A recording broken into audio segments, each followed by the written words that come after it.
Hello दोस्तों, welcome to mister साइकोहॉलिक। दोस्तों आज की वीडियो बहुत ही ज़्यादा मज़ेदार और रोचक होने वाली है, क्योंकि आज की वीडियो में मैं आपको टाइम ट्रैवल और टाइम मशीन से जुड़ी कुछ रोचक जानकारियां देने वाला हूं।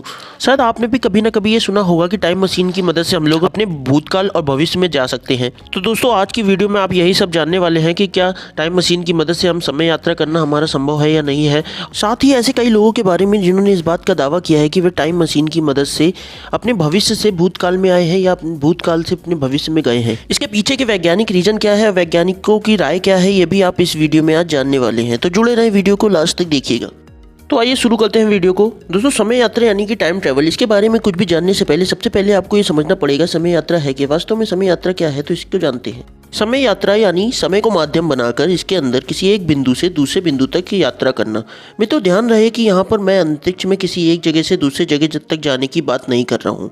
मैं यहाँ बात कर रहा हूँ समय में आगे या पीछे जाने की। इससे हम अपने भूत या भविष्य में आ जा सकते हैं, परंतु इसके लिए हमें एक विशेष प्रकार की यंत्र की आवश्यकता पड़ती है जिसे कि हम लोग टाइम मशीन कहते हैं। दोस्तों वैसे तो आज की वीडियो में आप समय यात्रा के बारे में केवल जानने वाले हैं, फिर भी अगर आपको टाइम मशीन के बारे में और अधिक जानकारी चाहिए है तो नीचे कमेंट करके बताइएगा, ताकि आने वाली वीडियो में मैं टाइम मशीन के ऊपर भी एक अलग से वीडियो बनाकर ले आऊँ। दोस्तों समय को सबसे पहले आइंस्टाइन जी ने अच्छे तरीके से समझा था। हमारा ब्रह्मांड 3 डायमेंशन से बना हुआ है, ऊंचाई, चौड़ाई और लंबाई। परंतु आइंस्टाइन जी कहते हैं कि इसके अलावा भी हमारे ब्रह्मांड में एक और डायमेंशन यानी कि 4 डायमेंशन भी मौजूद है। उन्होंने समय को चौथे आयाम के रूप में दुनिया के सामने रखा कि समय सतत यानी कि स्थिर है, परंतु ऐसा नहीं है। आइंस्टाइन जी के द्वारा दी गई सापेक्षता सिद्धांत यानी रिलेटिविटी थ्योरी के अनुसार ये बात साफ साफ कहा गया है कि जब कोई भी व्यक्ति या वस्तु प्रकाश की रफ्तार से चलता है तो उस वक्त समय अपने आप धीमा हो जाता है। समय के प्रभाव में गुरुत्वाकर्षण बल में भी काफी ज्यादा चेंजमेंट देखने को मिलते हैं। दोस्तों समय में पीछे जाना समय में आगे जाने से बहुत ही भिन्न है और जटिल है।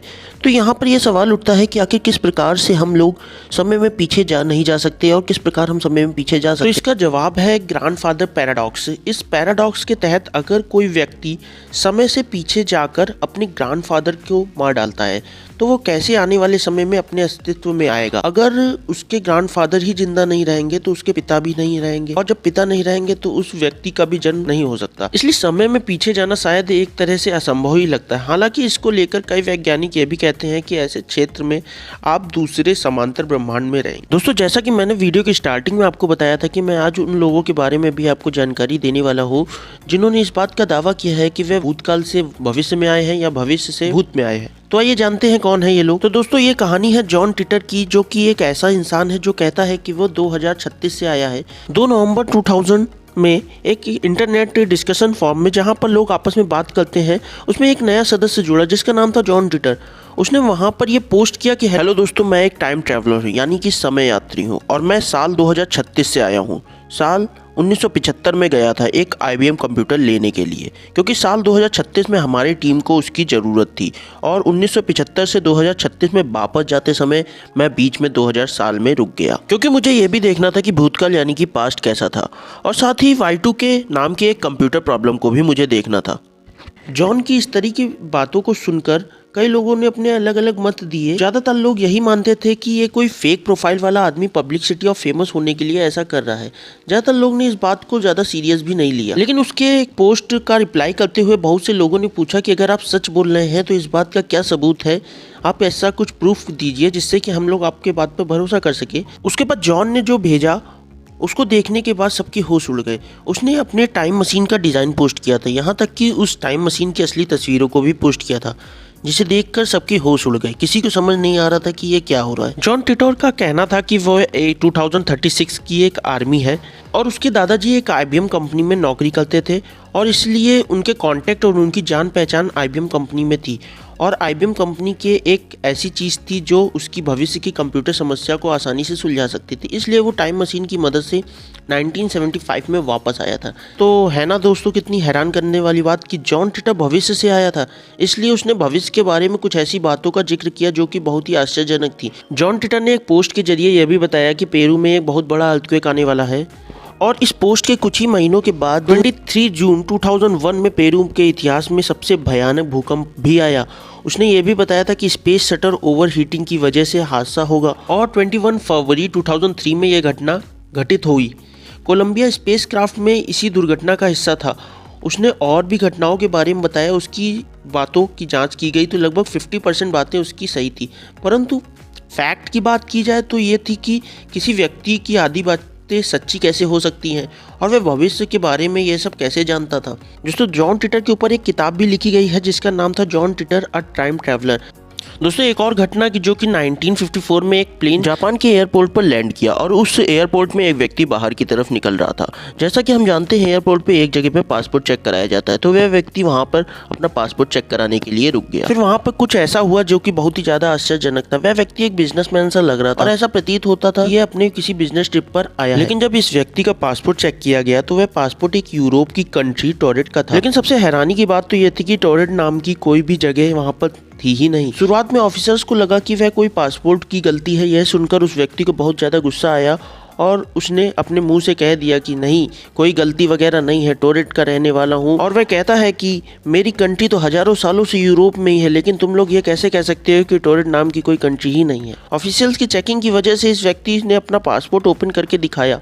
इस पासपोर्ट पर बहुत से स्टैंप लगे थे जो कि एकदम रियल स्टैंप्स थे और जापान की भी स्टैंप उस पासपोर्ट पर थी और वो एकदम असली लग रहा था। उस व्यक्ति के पास एक लाइसेंस भी था जिस पर कंट्री का नाम टोरेट लिखा हुआ था। फिर ऑफिशियल्स ने उन्हें एक मैप दिया और उससे कहा कि बताओ तुम्हारी कंट्री इस मैप में कहाँ है। उसने बताया कि फ्रांस और स्पेन के बीच में एक छोटा सा एरिया है, ये टोरेट कंट्री है। परंतु जैसे ही हम जानते हैं कि असल में टोरेट नाम की कोई कंट्री थी ही नहीं। फिर इस व्यक्ति को एक सिक्योर्ड होटल रूम में भेज दिया गया। वह व्यक्ति मान भी गया क्योंकि ऑफिशियल्स ने सिर्फ एक रात रुकने के लिए उस व्यक्ति को कहा था। अगले दिन ऑफिशियल्स ने उस व्यक्ति को लेने आए।